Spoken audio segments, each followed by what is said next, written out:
ఒక స్త్రీ ఇండస్ట్రీకి ఆర్టిస్ట్ కావాలనో డ్యాన్సర్ కావాలనో వెళ్తే ఆ ఇండస్ట్రీలో ఉన్నటువంటి పెద్దలు కానీ ఏ ఫీల్డ్ అయితే ఉంటారో ఆ ఫీల్డ్లో పెద్దలు వాళ్ళు అమ్మాయిలను వాళ్ళకి ఇష్టం ఉన్నట్లుగా ఒకవేళ ఆ అమ్మాయి వాళ్ళ కోరికలు తీర్చే విధంగా అమ్మాయిలను ఎంత హీనంగా వీళ్ళు చిత్రహింసలు పెడతారో ఈ జానీ మాస్టర్ కేసు చూస్తే అర్థమవుతుంది.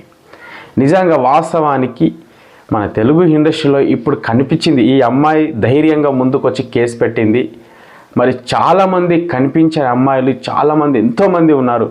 అట్లాంటి వాళ్ళని ఇంకా ఎవరెవరు అంటే ఇండస్ట్రీలో చాలామంది సూక్తులు చెప్తూ ఉంటారు, ఎన్నో మోటివేషన్ స్పీచ్లు ఇస్తూ ఉంటారు. కానీ వాళ్ళందరూ కూడా పాటిస్తే బాగుంటుంది.